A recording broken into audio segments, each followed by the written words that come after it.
जय हिंद दोस्तों। G20 क्या है, इसमें कितने देशों की सदस्यता है और कौन कौन से देश हैं।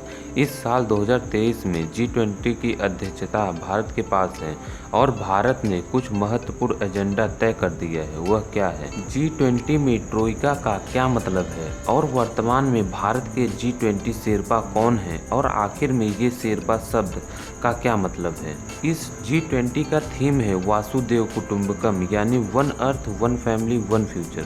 तो आज इन्हीं सब के बारे में विस्तार में बात करेंगे। आप वीडियो के अंत तक बने रहें। मेरा नाम दीपेश ओझा, आप देख रहे हैं दीपेश ओझा यूट्यूब चैनल। चलो शुरू करते हैं। साल 1975 में इसकी स्थापना होती है।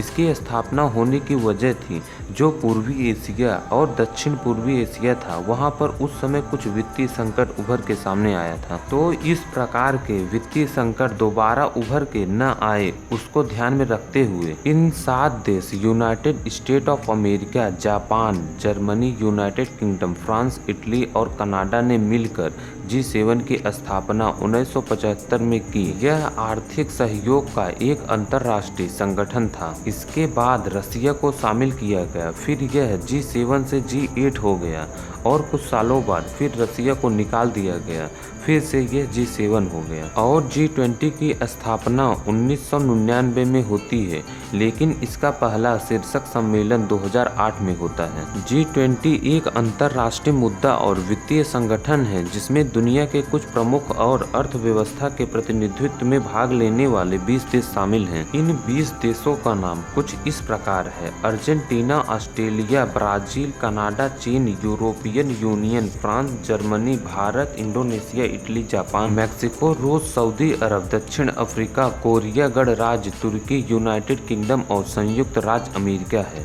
तो देखा जाए, पहले G7 का मुख्य एजेंडा था वैश्विक आर्थिक एजेंडा, लेकिन अब बात यहाँ तक सीमित नहीं रही। चाहे वह महिला सशक्तिकरण हो, चाहे वह स्वास्थ्य हो, चाहे वह तकनीक हो, अन्य बहुत सारे मुद्दों पर इनके बीच में विश्व के सारे मामलों में एक चर्चा, एक एजेंडा होती है। हम किसी भी मामलों को किस दिशा में लेकर जाएं। और आज के दिन में G20 इसलिए भी महत्वपूर्ण है कि इन्हीं के पास दुनिया का 60% आबादी है और वैश्विक GDP का 80% हिस्सा व वैश्विक व्यापार का 75% हिस्सा इन्हीं के पास है। आखिर मन में एक प्रश्न उठता है कि क्यों G7 या G8 में भारत की सदस्यता नहीं थी। तो इसका उत्तर है कि इन देशों Canada, Italy, France, United kingdom, Germany, Japan and United state of America का कहना था, आप GDP में भले ही ज़्यादा हैं पर आपका पर कैपिटा इनकम कम है। इस वजह से हम उस समय G7 या G8 में शामिल नहीं हुए थे। आप स्क्रीन पर ध्यान दें, GDP में नंबर 1 पे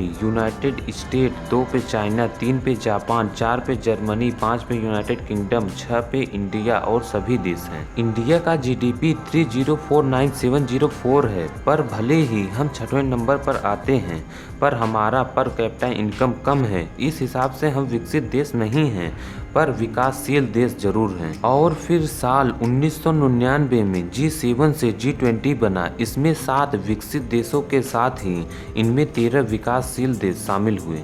और G20 का इस साल 2023 में भारत के पास अध्यक्षता है। G20 की अध्यक्षता 2022 में इंडोनेशिया के पास थी। उसके बाद 1 दिसंबर 2022 से भारत के पास है और 30 नवंबर 2023 तक रहेगी।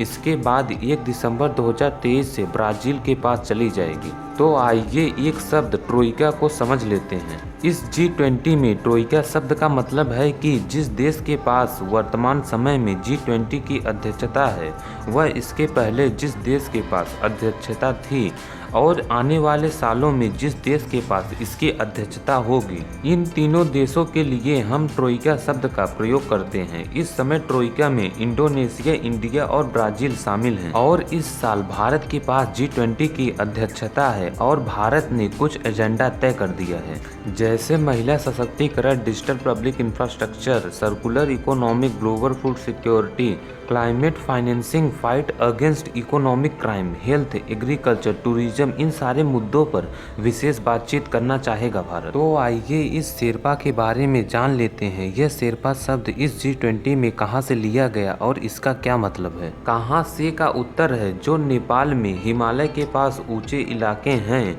वहाँ पर एक विशेष जाति समूह पाया जाता है, उसे कहा जाता है शेरपा। यह शेरपा जाति समूह अपने आप में बहुत खास होती हैं। आपको पता होगा दुनिया का सबसे पहला माउंट एवरेस्ट पर पहुंचने वाले व्यक्तियों में से एक शेरपा भी था। एडमिन हिलेरी के साथ जो व्यक्ति था तेंजिंग नोर्गे, वह शेरपा भी साथ में माउंट एवरेस्ट पर गया था, जो कि एक गाइड के रूप में गया था, एक पद प्रदर्शक के रूप में गया था, जो रास्ता दिखा रहा था और उनका साथ दे रहा था। वह ज्यादा से ज्यादा वजन उठाने में सक्षम था। तो इस बात को ध्यान में रखते हुए इस शब्द शेरपा को G20 समूह में लिया गया और इन 20 देशों के प्रतिनिधि के रूप में हर देश के एक शेरपा होते हैं। और वर्तमान में भारत के शेरपा अमिताभ कांत हैं, जो कि यह पहले CEO थे नीति आयोग के। और इस G20 की दो तरह की बैठक होती है, पहला वित्तीय ट्रैक और दूसरा शेरपा ट्रैक की। वित्त ट्रैक की बैठक में सभी G20 देशों के वित्त मंत्री और वहां के सेंट्रल बैंक के गवर्नरों ने मिलकर वित्त ट्रैक की बैठक आयोजित करते हैं और उनके साथ ही एजेंडा तय करने के लिए शेरपा ट्रैक का बैठक चलता है। तो यह थे कुछ G20 के बारे में महत्वपूर्ण बातें। आपको यह वीडियो कैसा लगा आप कमेंट बॉक्स में ज़रूर बताएं। यदि हमारे चैनल पे आप पहली बार आए हैं तो इसको सब्सक्राइब जरूर करें, क्योंकि मैं इसी तरह का इन्फॉर्मेटिव वीडियो लाता रहता हूँ। तो फिर मिलते हैं किसी नए और टॉपिक पे वीडियो लेके, तब तक के लिए जय हिंद।